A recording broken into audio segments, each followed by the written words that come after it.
This is NBK, nothing but Knicks. When Sim passed the assist, you know that it's #1 show that breaks down the game. If you can't play defense, stay out my way. Dribble the ball, come down the lane. 5 seconds on the shot clock, who gon' win us the game? You wanna hear Nick updates and trade rumors? Postgame reviews, this the place to tune in. So tell a friend just to keep the ball moving. Like the page if you feeling the movement. Every game we coming to win. Give us a sub like a player that came off the bench. This is NBK, nothing but Knicks.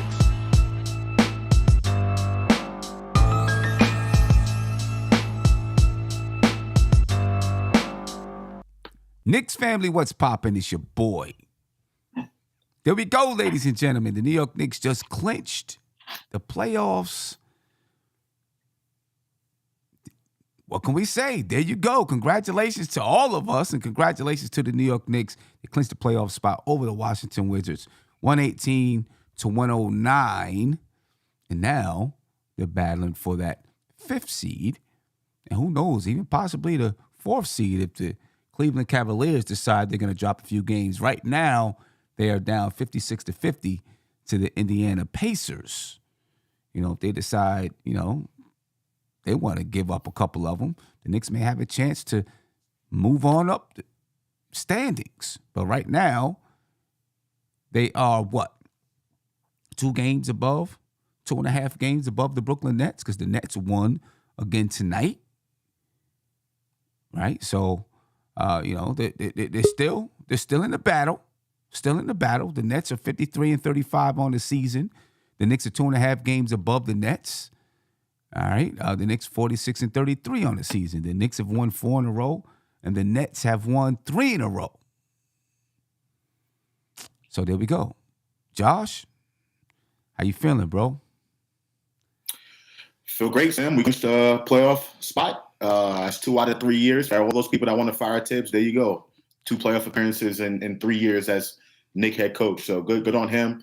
Congratulations to the players, and I'm excited. I think we are magic numbers 1 that clinched that 5th spot, and hopefully we can get that done in the next game and put a wrap on this regular season. Yeah, 2 out of the last 3 games. 2 out of the last 3 seasons the Knicks have been in the playoffs. So right now, the best the Knicks can be is 49-33. That's the best the Knicks could be. The best that the Nets could be is 47-35. Right? That's the best that they could be. So if the Knicks win one more game, they'll be 47-33, which means I guess it would still come down to tiebreakers with the Nets. Which we have. Right? It would still come down to tiebreakers. How do you figure? We have it right now. Let's break it down. Because we're 3-1 over them. I thought we beat them 3 times. They only beat us once. I thought we were 2-2 with the Nets. No, I messed up last time when I said that. It's 3-1, yeah. Okay, so if we're 3-1, then clearly we win the tiebreaker in that stat. So there you go. The next game the Knicks play. Who do they play next? The Pacers? Pacers, I think, yeah. They play the Pacers, who are 34-44 on the season. 34-44 on the season. Right now, they're doing their job against the Cleveland Cavaliers. Hopefully, they continue to do their job against the Cleveland Cavaliers. But for all intents and purposes, the Knicks have done what they're supposed to do. If they can get one more win, I know, Josh, you want some guys to be rested. Talk to me about it. Yeah, I think if the Knicks are able to get one more win and they lock up that 5th seed, rest Jalen Brunson. Rest him for the last 2 games of the season. Mitch, maybe, perhaps, let's get Jericho Sims in there, get him some run. And then, let's take it from there. But I think it's nice for the Knicks to be in this position and, they can rest people or eventually rest people. I want them to go ahead and lock that 5th seed up so we can start focusing on the playoffs and that first round series against what's looking like to be Cleveland. So I'm excited for that. Right. So actually, though, the Brooklyn Nets and the Knicks this year are 2-2. They're 2-2. Sure. I'm looking at it right now. Yep, they've played 4 games. They're 2-2. I'm looking at it right now. They're 2-2. So the Knicks would need to wrap it up, they're going to need 2 games to wrap it up. Because if they end in a tie, then it's still going to go down the line for the tiebreakers. You know what I mean? So the Knicks would need 2 games to wrap up the 5th seed over the Brooklyn Nets. 2 games.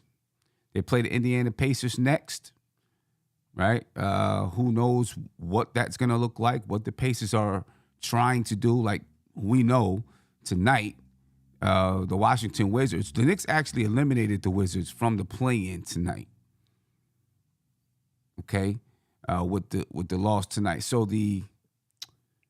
I'm thinking if the Knicks eliminated the Wizards tonight, then if the Pacers lose to the Cavs tonight, they would be eliminated as well, right? Because the Pacers were the 11th seed in the Eastern Conference. The Wizards were the 12th seed in the Eastern Conference. So would it make sense that they would probably be eliminated if they lose tonight?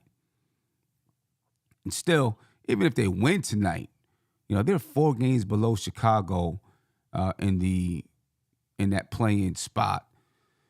The Chicago Bulls won tonight over the Memphis Grizzlies, right? So it's the Pacers most likely are not getting into that 10th spot. Mathematically, they're not eliminated yet, but they're probably not getting into that 10th spot. When the Knicks play them, there's a good chance that they'll be done for the season as well. But it looks like the Knicks will need 2. They'll need 2 to lock down that 5th seed. And for me, I think as far as, resting players, if that 5th seed is, I don't know. I'm saying if the 4th seed is in play, I don't know. I have to think about it whether or not I go for it or not. I don't know. I'll see what. I have to see what's going on. I don't know. For me, I don't because in that case, you're going to play Cleveland no matter what. The difference is home court advantage, and the Knicks have been they've gotten better at home lately. For the second half of the season, but for that first half, they weren't that good. So to me, I just think it's all a crapshoot. I would rather rest guys, lock in that 5th seed. You're guaranteed a matchup against Cleveland anyway.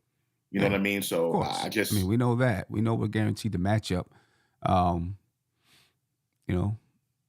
The way I see it, you have a week off anyway, before you even have to play.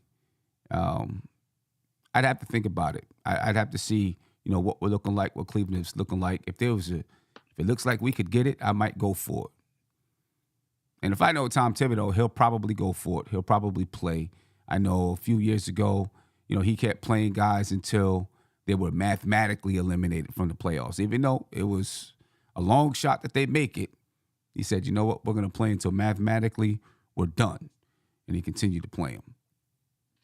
But either way, the Knicks are in the playoffs right now, 46-33 on the season, 31-19 in the conference, 8-8 in the division. They're 23-17 at home. They're 23-16 on the road. We remember early in the season, the Knicks couldn't win at home, but they could win on the road.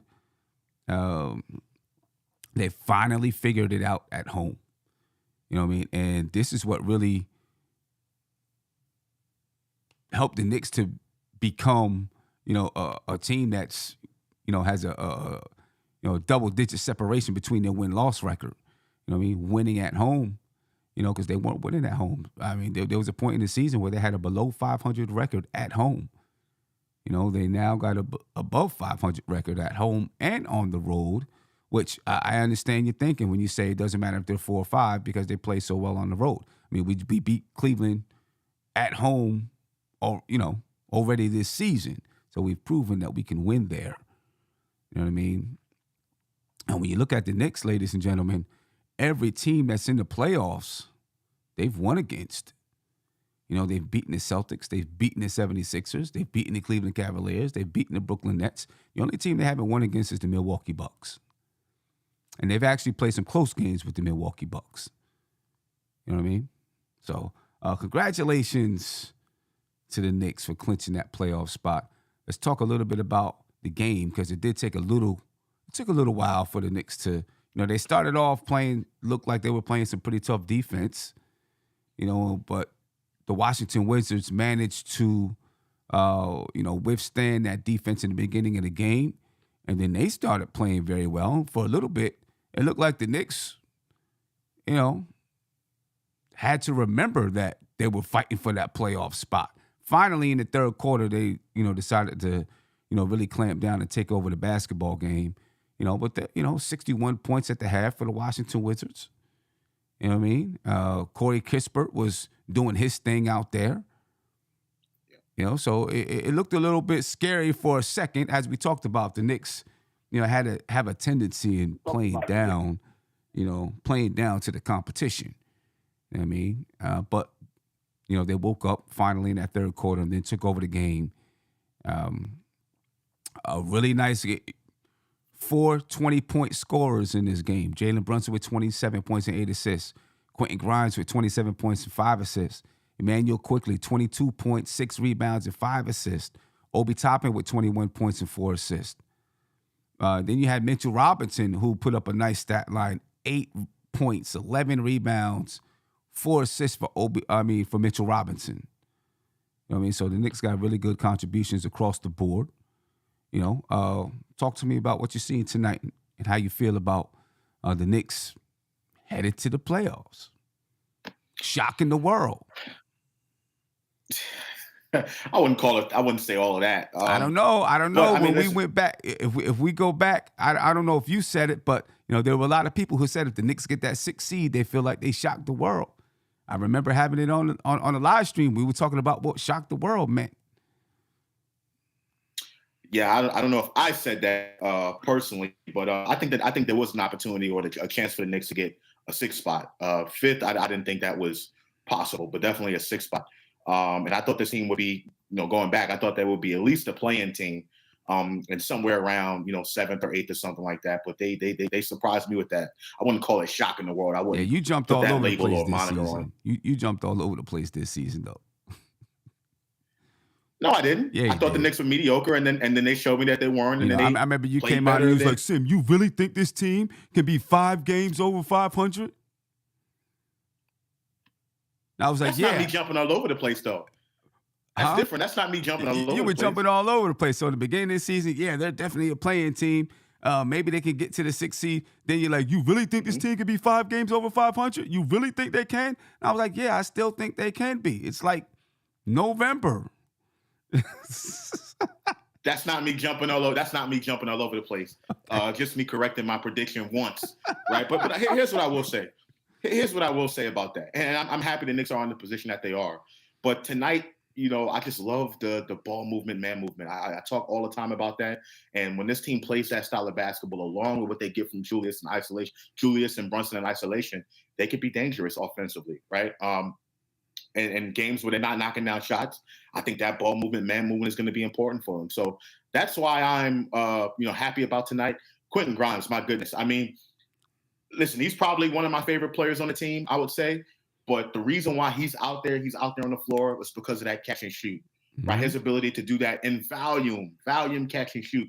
And Josh Hart can knock him down too. But Quentin Grimes, for me, when he has it going like that, I think the Knicks offense can be just dangerous. Really, really dangerous when you got Brunson and Randall doing what they got to do in isolation. So, listen, I'm excited. This team is playing good basketball right now, and hopefully they can transition that into the playoffs. Yeah. I'm gonna tell you and do that against Cleveland in that first round. What this team is also proven is that they can play multiple styles of basketball. If they need to go isolation, they can go isolation. If they get up and down, they can get up and down. Like, they've proven that they can play a lot of different styles, and that's dangerous. You know what I'm saying? Because now you look at it when other teams look at the Knicks, and right now, they're not championship contenders. At least we think they're not championship contenders. But when other teams look at the Knicks and they say, well, they can't play this style, we'll do this to them. No, they probably can play that style. You know what I'm saying? They're not going to play up tempo. Well, maybe they can play up tempo. You know what I'm saying? If they put the lineups on the floor, that makes them really, really dangerous to a lot of teams because they can switch up styles and play a lot of different types of basketball. You know what I'm saying? They can be gritty. You know what I mean? They have a lot of things going for them with this basketball team, man. And I mean, the front office, even though all of us, we doubt, throughout the season, we're like, oh, why do they, Hartenstein can't do this, can't do that. But he's proven his worth. He's proven his value to this basketball team. You know what I'm saying? We got upset. Some people, got upset that Tom Thibodeau didn't, use some of the guys that he benched. But, I mean, I think it's proven, with some of these guys that got the extra playing time during that time that, now, in this situation here, they can produce. You know what I mean? They pushed a lot of right buttons. Yeah, I mean, and going off what you said in regards to the Knicks being able to play multiple styles, including the up-tempo, just throwing that back at you because you said the Knicks didn't have the personnel to play an up-tempo I didn't say style. that. But That's not what I said. do. That's not what I said. That's not You what I said. You said they didn't have the personnel to play up-tempo and play good defense at the same time, which apparently they do. At the same time, that is something very different. I still believe when they play in really high scoring games, in that up-tempo game, their defense lacks. And most of the games where they've scored like 128, 129, 130 points, they've lost them. And I still feel that way. They beat Cleveland the other day by scoring 130, but just a few games before, they gave up 140-something playing that way. And they played a couple of games where they scored in the high 120s and lost them. I still feel like they struggle playing that style because they don't lock down defensively when they play that high tempo. I feel they play best when they're in that 112 to 118, 17, 18. I feel that's when they play best. Well, you're talking about production. I'm talking about the style of play. To me, the style of play, the Knicks have the ability and they have the personnel to play faster and be successful in it. We've seen it tonight. We've seen it. And after the All-Star break, the Knicks, with the addition of Josh Hart, they were able to start playing that pace and win ball games. So there you go in regards to that. But here's what I will say in regards to what you said. I think is very correct. They have the ability to play multiple styles, and when they do that, it's going to be important for them because they don't have the dogs, I think, to knock down 3-point shots at a high clip, right? And when they're not firing at all cylinders and knocking down those three balls, I think the different styles of offense and the pace of the offense is going to be imperative for them to put points on the board.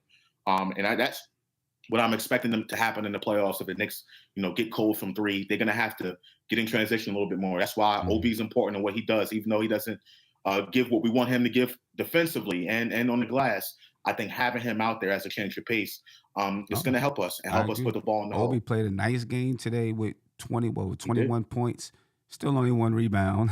I like to see him get, grab some more rebounds than that. But 21 points tonight, so he played a nice game on that side of the floor. Mitchell Robinson had a nice penetration to the basket and kick out. I was glad to see him get that.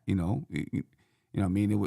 It was off of the play being broke down, but hey, he got it, took it to the basket, kicked it out to Brunson, got the assist. That was a nice move. But I agree.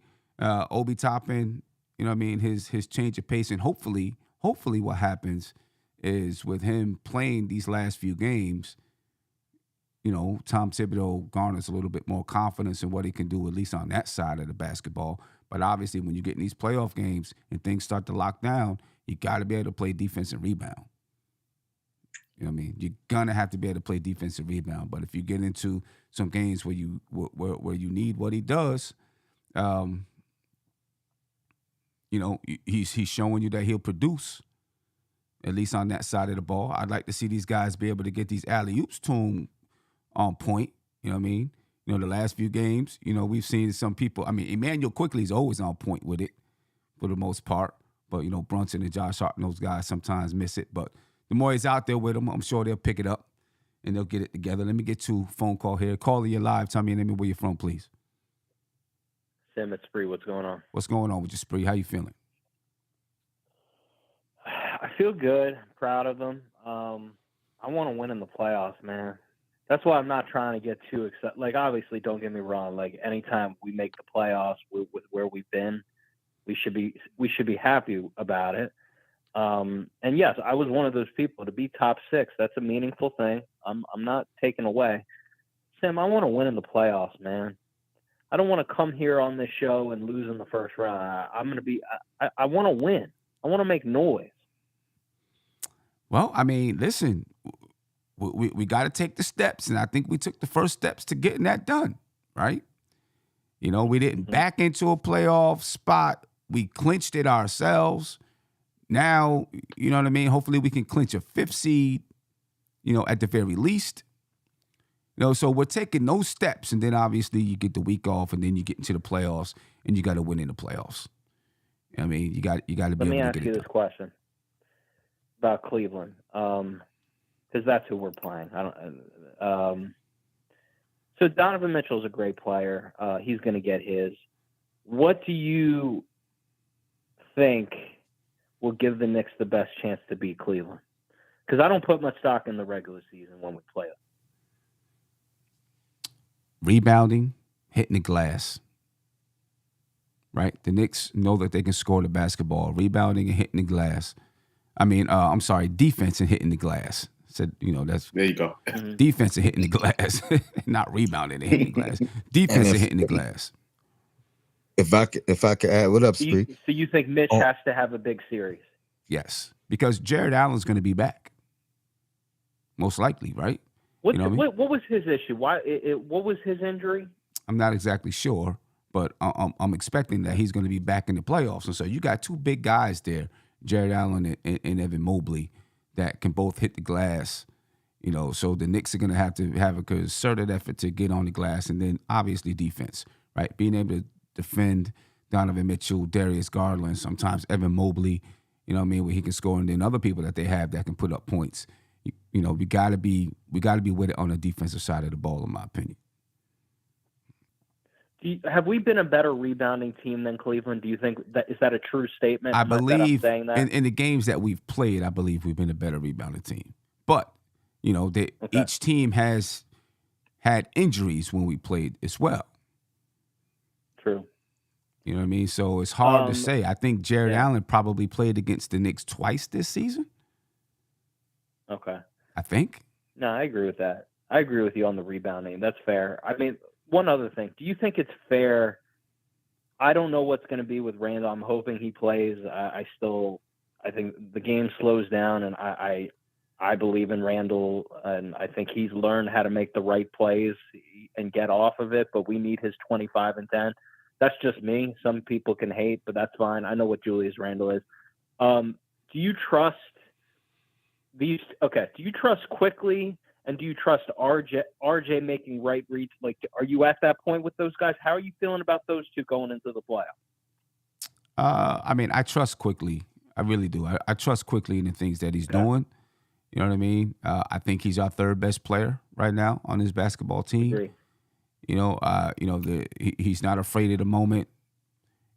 He makes, every once in a while he's going to take some shots that you might question, but for the most part this season, I think he's been very good in his shot selection. He's passing the ball well. He's rebounding well. He's playing great defense. So I trust Quickly. RJ, he's just up and down. He doesn't feel sure of himself this season. So I trust Quickly way more than I trust RJ right now. And I ain't trying to hate on RJ. When he gets his opportunities, do you think he'll spray the ball out and make the right reads when it's not there? He'll get off of it and see it like he's done it. Lately. He's gotten off of it a little bit, and there's also been times where he's made nice finishes. Do you like if we need RJ to do that? Are you just don't know? I don't know. I think most of the time RJ is the receiver, though. Right? Yeah. I think he's mostly receiving those, the spray outs. And when they get him the ball, I think the expectation when RJ gets the ball on his way to the basket, I think the coaching staff has told him, this is just my opinion, and the expectation is that he's looking to go to the basket to score. That's what I think. And I could be wrong, but that's what I think. And last question before I let you go. Quentin Grimes. So I think they're going to with this guy Mitchell and Brunson, they're such good players, and they're going to put size on Brunson. That's fine. Both of these guys will figure it out. I trust that. But when Brunson gets off the ball, if they trap and take it out of his hands, Grimes is going to have a lot of stuff on the weak side. Grimes has been shooting the ball great of late. The playoffs are different, obviously. There's more pressure. Do you trust Grimes? I do. I trust Grimes. Okay. I do. And you know why I trust Grimes? Because you have Jalen Brunson and you have Julius Randle. Right? So, like they take a lot of pressure off of him. He doesn't like right now there's a little bit more pressure on him because, you don't, Randall's not there, Barrett's not there. So the Knicks need Grimes to do a little bit more scoring, but you still got Emmanuel Quickly that's going to be able to create shots. But I feel like Grimes, he's comfortable and confident in his shot. He's not second guessing anything. You know what I'm saying? He's pulling it. And earlier in the season, you've seen a few times where he did second guess it. Randall and other players was like, hey, shoot the ball. And I think that helped him to build confidence and the fact, okay, my teammates trust me to shoot the ball. So now he's really shooting the ball with confidence. You know what I mean? And so, yeah I trust him. And when, he's not a shot creator per se, as far as you're going to throw him the ball and everyone spread out and let him go to work. But if someone's running at him, he can put the ball on the floor. And he has sneaky jumping ability. You know what I'm saying? He really does have sneaky jumping ability the way he gets up. Sam, the reason I'm asking you these questions is because as good as Jalen Brunson is, and I love the guy, I don't think I can. He's eventually going to have a bad game in the playoffs. I can't ask him to win every game for us. Like, there's going to have to be other guys that I have to trust here because Cleveland in the playoffs, these coaches, what they're going to do is they're going to make other guys beat us. They're not going to let Jalen always beat them. As good as Jalen is, they're gonna get the ball out of his hands. So I'm just hoping that we can trust these guys. But hey, it's the playoffs. It's going to be a good series, and I just got to relax. So you relax. I'll say this time right now with Randall out, with RJ out, we've had times during the season where Jalen Brunson was out. These other players have proven that they can step up. So, I think we should feel confident that they can step up and perform. I hope so, man. We just got to move. Like, you're right. We've had a lot of opportunity. My whole thing to the team, if the team was listening, or if they watch your show later, I'll just say this: just make the right play for the next guy, man. If it's your turn, if it's your turn to shoot it. If you're RJ, you got the driving lane. We know you can finish with your left. Have confidence. But if you're doubled, if you're not sure, just hit the open man. It's a simple game. I know there's a lot of pressure in the playoffs, but just do the right thing. And we have depth now where I think we can hang with this team. That's all I'm going to say, man. But you have a good one. Appreciate you, Spree. Tony, what's popping with you, brother? How you feeling, man? What's good, Sam? What's good, Josh? Shout out to the chat. Yo, Blackest Time. Knicks clinched the playoffs, so I'm happy. I ain't really get to watch the game. I listened to it. But so I was listening in the background, getting filled in for most of the stuff. Mm-hmm. I did want to highlight a comment real quick. Someone asking, there we go, Travel Vibes. He said, miss half the game. There's something wrong with Hart. I know he twisted his ankle. Yeah, I think he's I don't good. know when it happened, but I did see that part. Yeah, I think he's good. He got retaped up, and he was available to return to the game. Okay. Yeah, he was on the bench. It's just they didn't need him out there, so there was no reason to put him back out there on the floor. I know one thing. When the fans seen him down at MSG, you heard a collective gasp, like, oh. Like matter of fact, what's crazy is I did it at home, and I heard the crowd do it at the same exact time. Everybody said, oh. It's like, no, we don't need another one, especially not Josh Hart. That's funny. I yelled out some bad words. I was in the office, counting down somebody's drawer. And as a matter of fact, I was like, it happened twice to me, Josh, tonight. Quentin Grimes did a nice move and went to the basket, and I said, ooh. And the crowd said, ooh, with me. And when he missed the layup, everybody said, oh. And I said, oh, at the same time. Yeah, but, Josh Hart, I think, is fine. Yeah, he's. I think the Knicks were coming back off a rebound. They got a defensive rebound and quickly pushed it, or I think it was after a make actually. Mm-hmm. And Hart like looking back and running at the same time, and fell on someone. Not fell, but foot went on someone else's leg and twisted it. But he's fine. Taped it up, and he's back on the bench. I don't think he played after that. I think he may. No, he didn't play after that. No, he didn't play after that. He came back, went to the bench. The Knicks had, built out a double-digit lead, so I think, they didn't really need him at that point. But I think he's going to be okay. He should be able to play in the playoffs. You know what I mean? So I think we should be good with Josh Hart. He said that he's ready. This would be the first time that he's made the playoffs in his career. You know what I mean? First time in his career he makes the playoffs, and he can't wait to see the Garden rocking, man. You know what I mean? I can't wait either. I had to watch the game tonight from the Wizards telecast. And just about the entire game, at least the entire first half, all they talked about was playing in Madison Square Garden, right? Congratulating Johnny Davis on playing in Madison Square Garden, and Corey Kispert coming up to him, and saying, "Hey, congratulations, your first time at the Garden," and things like that. They talked a little bit about the Knicks in the playoffs. I was going to record it, Tony, for the Losers Lounge. I still might, if we have a chance, I might go back and get a little bit of what they said. Drew Gooden did say, and Drew Gooden is pretty good. He's a pretty good analyst, by the way, too. You know what I mean? Or color commentary. He does a good job. But he did say he's going to give it to the Cleveland Cavaliers because of the size and the defense. You know what I mean? That might be something we need to mark down in the Losers Lounge. We might need to mark that down. Yeah, every little bit of content from the other side helps. You know what I mean? Yeah. Get their perspective. Sim, in regards to Spree's question, I know you mentioned defense and rebounding, or rebounding and hitting the glass, whatever you said. I think it comes down to fourth quarter execution. That's the big thing for me, in regards to what the Knicks need to do with Cleveland. Because if you want to say that the Knicks are pretty much right there neck and neck with Cleveland, I think at the end of the day, in the fourth quarter, we got Brunson, we got Randall, they got Donovan Mitchell over there, they got Garland. We need a third person, and to me, I'm very confident Emmanuel quickly as that third guy with the ball in his hands to set up those guys. So for me, I think it's fourth quarter execution, along with what you said in regards to defense. Yeah. The one thing. Go ahead, Tony. No, I actually wanted to chime in on that as well.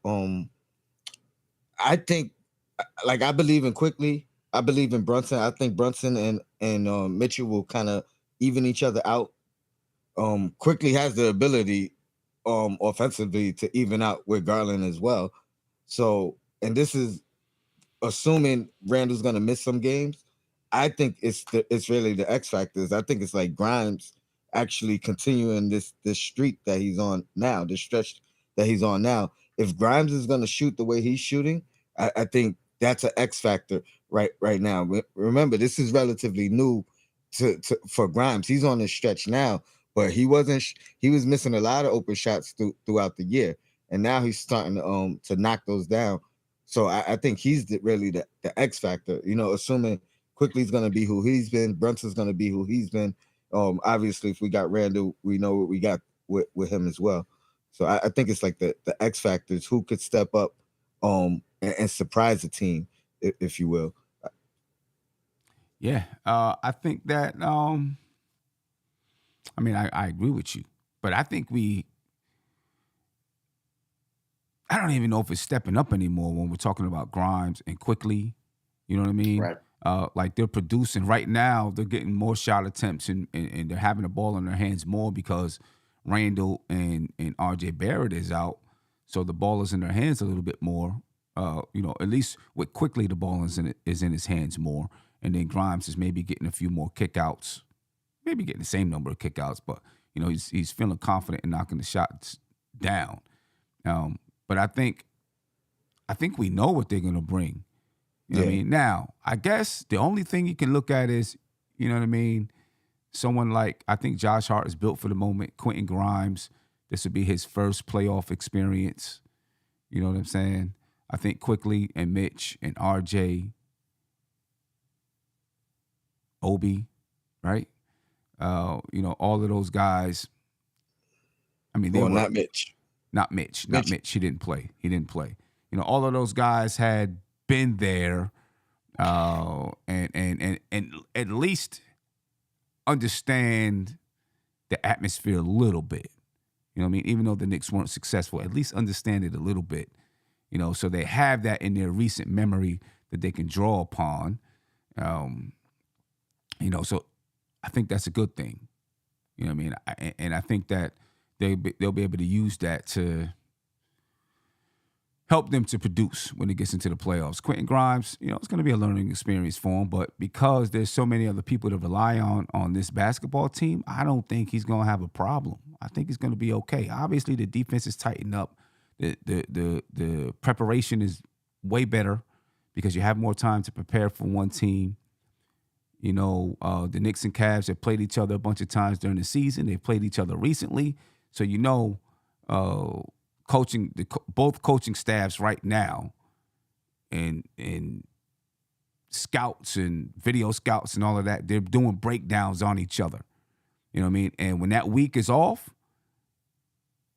they're going to be, that entire week is just going to be breaking down each other, two players getting on the court, practicing certain things, and those first couple of games might be low scoring because it's hard for each team to score because they've had so much time to prepare for one another. They know exactly what they're going to do. You know what I mean? But I think they'll be ready to. They're going to be ready. I think those guys, Quickly, Grimes, even Obi, I think those guys are going to be ready to step into the moment and play. You know what I mean? Let me get to another phone call here. Caller, you're live. Name me where you're from, please. How you doing, fellas? This is Silk Sutton from Brooklyn. Silk Sutton, what's popping, brother? How you feeling? Okay, I hope Tony and you ain't too mad at me about the April Fool's thing. I was just nah, we're good. You got us. I got a question. Yeah. Is Obi? I don't see Randall coming back until probably the home game, the third game of that playoff. Because they talking about not even looking at his ankle to see how much damage is done after the swelling goes down in 2 weeks. So I see Obi coming back. I'm actually ready to come back the third game. If Obi has these next games and the first two playoff games, a blowout game, like busting it, do you actually think they would give him a contract because we may not get that first round pick anyway from Dallas, that they may use him like a trading chip? Would they use Obi as a trading chip? Sign him, go over the cap. Right, sign him, go over the cap, and then for that big player, use him as a trade chip because he's on our team. Well, I don't think you have to. So we're gonna have a first round pick. I don't think you have to worry about Obi right now, to be honest with you, because he has this year on his contract. So it wouldn't be something that you do. I guess you could. I don't know when you're allowed to extend him, but I think he has next year on his contract, and then the following year the Knicks would need to give a qualifying offer, right? So they may have the ability to extend them at the end of the season. They may have the ability to start talking extension, right? So I guess it's possible. Ain't him in Quickly, if they don't give him extension by I think November something, that they lost their chance to give him the extension, and they gotta just go to restricted. Well, it would be so right now. Obi Toppin is on.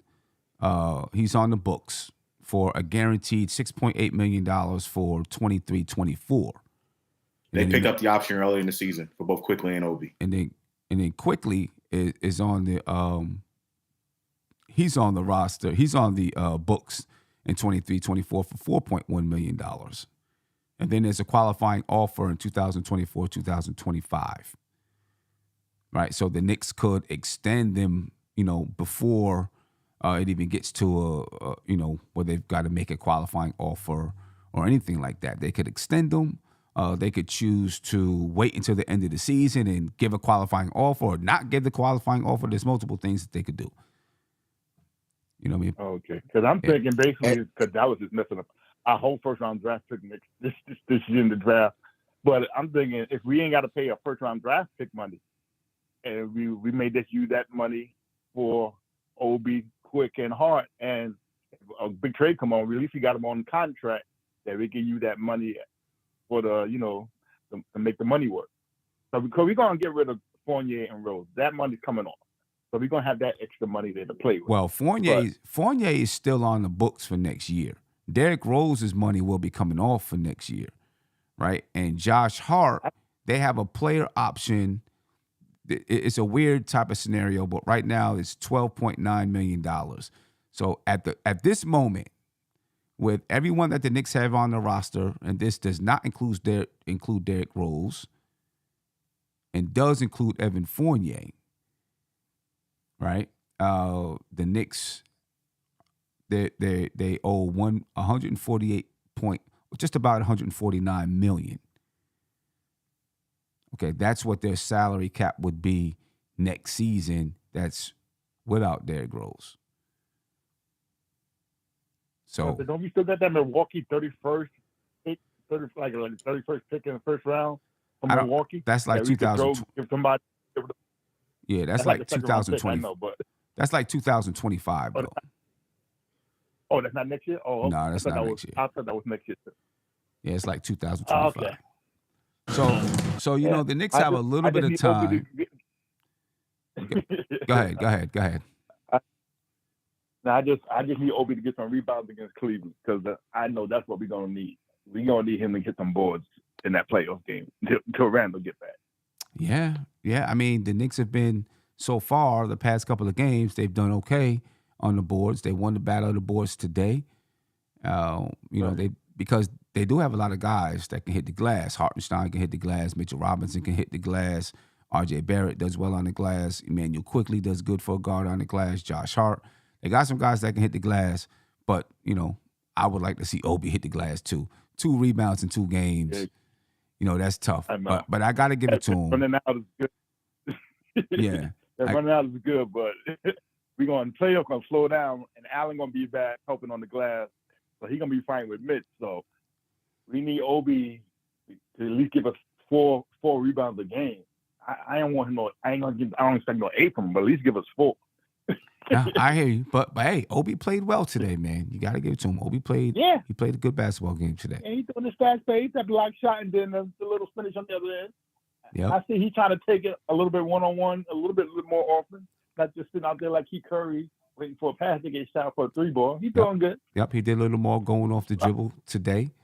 You know what I mean? Obi Toppin, 9 for 15 from the field, 3 for 8 from the 3-point line, 4 assists, 2 steals, 1 block. You know, that's a nice stat line for him.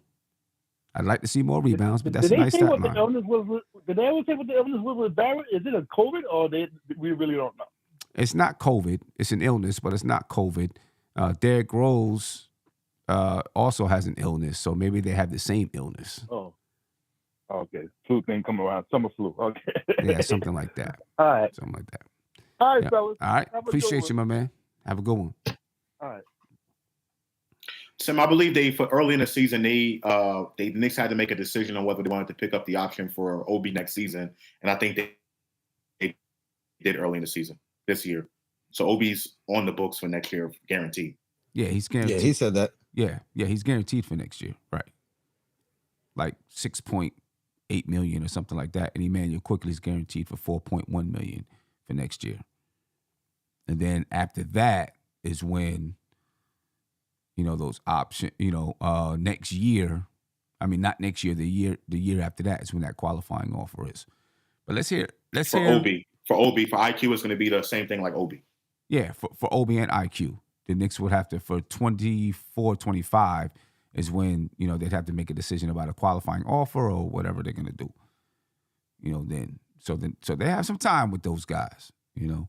Let's hear from Tom Thibodeau and what he felt about tonight's win and, of course, playoff berth from the New York Knicks. It's Tom Thibodeau, ladies and gentlemen. But we're past it, but still the accomplishment of getting that done. Yeah, no, it's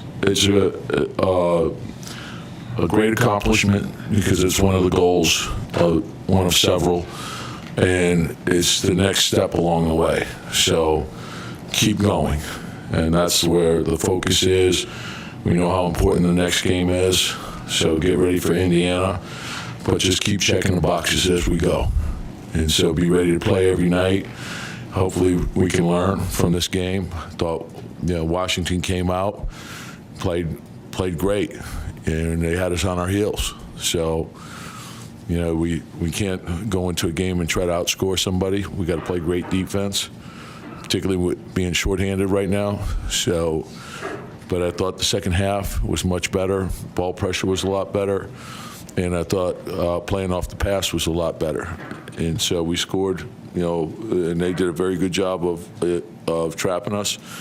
And then once we got off the ball and played off the pass, then we were able to get quality shots. Coach, you talk about, taking step by step, the whole team. Could you talk about Quentin's step by step? He started off injured, then in the starting role, playing defense. Now we're starting to see his offense. So how is this progressing? Yeah, and we know because we see him every day, and what he did last year, we felt he got established last year. Then to see him in the gym every day all summer, so you can't fake that stuff. That stuff is, you see it. You see the commitment to the work, to the team, and you see how well he shoots the ball. We track every shot, so I can tell you, and the volume of shots he puts up, he's going to be a very good offensive player, and then to play the way he plays defensively, to take that challenge. We're seeing him put the ball on the floor more, so we're seeing a lot of really good things from him. And that intensity is important for us. Go ahead. I was saying, what does it say about your team? You got 4 guys tonight who had over 20 points. You're missing 2 of your top 3 scorers. Is that somewhat of like a blessing in disguise that you can see more of going into the playoffs, what you have? Well, I think when you go onto the floor, you look at who you're playing with and what are the strengths of those guys. And the byproduct of having Jalen being trapped all the time is, okay, get off the ball, don't fight the double team, and then move the ball, make the second pass, and it creates easy offense for everyone else. So every time someone does go out, it is an opportunity for someone else to get in and get the job done, and that gives your team a lot of confidence. And so I think when you look at what we're getting out of our center play right now is fantastic. So I thought Mitch was terrific. I thought Isaiah was terrific. And you look at Quentin, the defense he's providing, Josh provides, it makes us have quality depth, but it makes us a tough team. And so I'm not surprised. I mean, Quickly's a scorer. Quentin's a scorer. Jalen's a scorer. I thought Obi gave us great minutes. He can put the ball in the basket. So I think those things are all a big plus. I thought Obi made a number of good plays off the double team. And either he shot it, he made a quick decision, he skipped it across, he got us rhythm shots. And so when you get everyone playing to each other's strengths, good things should come out of it. Earlier this season, James Dolan had said that the playoffs were expected, basically. So to clear that hurdle, how important is that? Well, I said it at the time. I love that we have an owner that has great belief in the team. That's what I want, And so then our job is to put the work in each day. There's no trick to this. There's no magic to this. There's no shortcut to it. It's put the work in each and every day. And if you do that, you'll get better and you'll have a chance. And that's what we did. And we have a lot of young guys that are getting valuable experience. Young guys are going to get better. So they're out there, they're learning, they're getting better, and we're developing a belief that we can win. And then you cut down rotation in the second half, basically went with the 7-man rotation, played Obi, Rodens the whole way through. What inspired that? You're forgetting Deuce. Well, you put in Deuce for defensive possession. Answer yes or no. I'm forgetting. I'm aware of Deuce. I don't think 30 seconds with 2 minutes left in the game counts. No, and it was really the way the game was going. And the bottom line is find a way to win. And I didn't think we were playing great But I thought the group that was out there got into a good rhythm. I thought Obi got into a good rhythm, so that's why we went with that rotation. And we were basically, I was going to sub one at a time in the second half just to make sure guys got rest. But whatever, we got to put the team first, sacrifice, and we have 2 days off. Get ready for the next one. Without Julius tonight, not saying it's pace. You've said all season you want to play with more pace, and not saying it's good or bad, but the team does play faster when Obi's in. You saw Mitchell had 4 assists tonight, just keeping the ball moving. Is there anything you learn or can learn from Obi being in the ball moving? Well, Julius can play fast too, right? And he has. And if you're asking, I'd rather be at full strength, but when somebody's out, you're going to play differently. What are the strengths of the team? And look, to be successful in the playoffs, you have to do both. You need easy baskets, but you also need execution in the half court. You have to have guys that can go off the dribble. You have to have guys play back to the basket. You have to have a pick and roll game. Those are all things. So you have to have the balance of it all. Like I laugh about people say, "Oh, you got to play fast." Well, yeah, we want to play fast, but the other team also has something to do with that. And then you have to have balance. Balance wins. When you look at the Final Four teams each year, they're balanced. So you want to play fast, but you want to execute in the half court. So whatever the strengths of the club are, that's what we want to do. Now that you guys are officially in the playoffs, are there any plans to approach differently in terms of rest or anything like that over the final 3 games? I don't understand the question. No, for us, we're in, but there's still some things at stake. So, and if someone's nicked up or they're not going to play, but we need to keep playing. We want to be playing our best going in. So we're young, and we still have a lot of improvement. We're not there yet. So, if everything were locked up, and maybe we would consider that, but there's things that we can still get done. Josh turned his ankle there in the fourth quarter. He went in and came back. Yeah, they just said. Back to him, or? They just said it was retaping. So I haven't talked to the medical yet. All right, thanks. Yeah. Thanks, Josh. All right, ladies and gentlemen, that was Tom Thibodeau.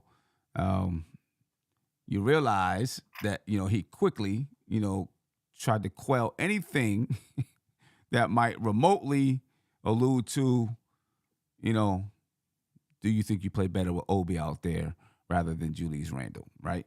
It seemed like he was jumping on that pretty quick. Let's just be clear. If the Knicks are going to have a chance against Cleveland or a chance in the playoffs, you need Julius Randle out there. You know what I'm saying? And, no question. And you're going to need the bench, which includes Obi, to be able to come in and give good performances when they're in the game and maximizing their minutes.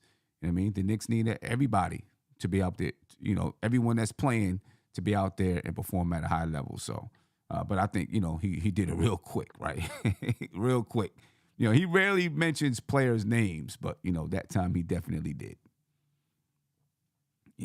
Any thoughts on what you heard from Tom Thibodeau? Yeah, he said exactly what we mentioned earlier in regards to the team being versatile in the way they play. And my big thing for the Knicks the whole season was offensive versatility. And lately they've been showing the ability to play multiple styles, and I think that's going to be very important come the first round, especially. And in the playoffs, he mentioned that the top last 4 teams remaining are always versatile. They can beat you in multiple different ways. And I think that's going to be important for this team to get out of the first round, especially. So big ups to him on that for getting this team to play different styles of basketball with or without Randle, right? And hopefully they can keep it up. Yeah, Tony, any thoughts, Tony, on what you heard from Tom Thibodeau? What I really love about what I heard from him was how many different players he complimented tonight, right? Like usually it's select.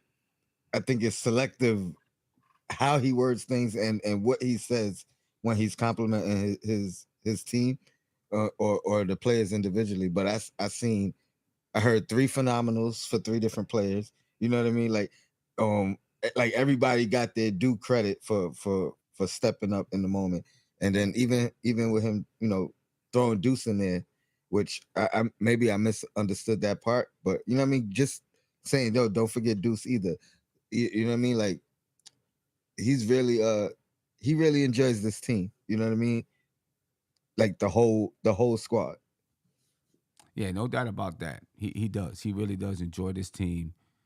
It seems like enjoys this team and everyone he has out there. And it's a good thing that he's not the president or the general manager too, because I think he likes this team so much he may not trade anybody except for maybe Evan Fournier. You know what I mean? Or he would have traded Cam. I guess he would have traded Cam. You know what I mean? Oh man, I'm happy where we are with what we're doing right now. The Knicks are on a good path. Lock down that playoff berth. Looking for that 5th seed. They might not get that Dallas Mavericks draft pick, though. The Mavs lost tonight to Atlanta. I was watching it just before we got on. The game went into overtime, and then they lost to Atlanta in overtime. You know what I mean? So now they're looking like, I think the Dallas Mavericks are 5 games below 500. They're still within an earshot of the play-in. And I think with Luka and with Kyrie Irving, there's no way that they just sit everybody and, play young people or whatever down the stretch of the season. I think they're still fighting for that 10th spot. They're 1 game behind OKC. OKC has lost 2 in a row. The Cavs, they've lost 3 in a row. The Mavs, they've lost 3 in a row, but they have a tough schedule ahead of them. You know what I mean? And yeah, they needed to get this win tonight to be in the play-in, and we needed them to get this win tonight so that they could, be in that 11th spot as far as the draft order is concerned. Right now, the Dallas Mavericks sit, according to Tankathon, in the 10th spot.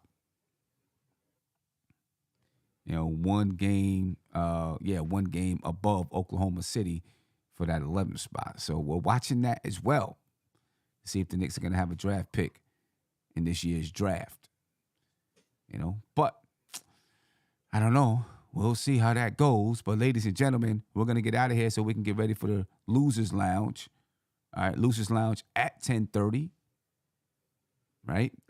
Josh, any last words before we get out of here? Sam, I just want to say, yes, I did predict the Knicks to be mediocre, to be somewhere around 500. They've obviously exceeded my expectations. But now that they have, I expect them to compete in that first-round playoff series. Even if they don't win it, I want them to compete and make that a hard-fought series. And I expect that it will be. You know what I mean? That's my expectation for them going into the playoffs now that we have clinched the playoff spot. I'm going to go on the limb, or not even that much of a limb, and I'm saying the Knicks are going to get the 5th spot. Right.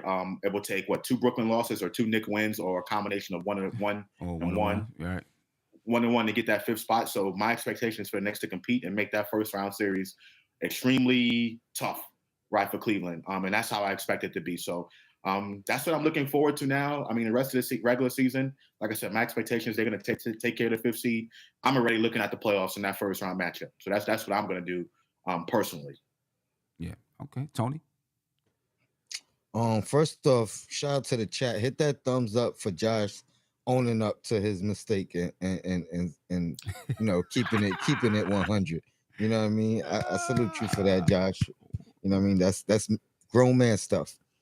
And get ready for the Losers Lounge, man. Your Blackest Time, Sim. Always a pleasure. I didn't get to enjoy the game like I wanted to, but I'm definitely going to enjoy the Losers Lounge tonight. Yeah. Losers Lounge is going to be fun tonight. So make sure you join us, ladies and gentlemen, at 10:30 for the Losers Lounge, the Washington Wizards Losers Lounge. It's about 25 minutes away. Getting ready to go set up for it right now.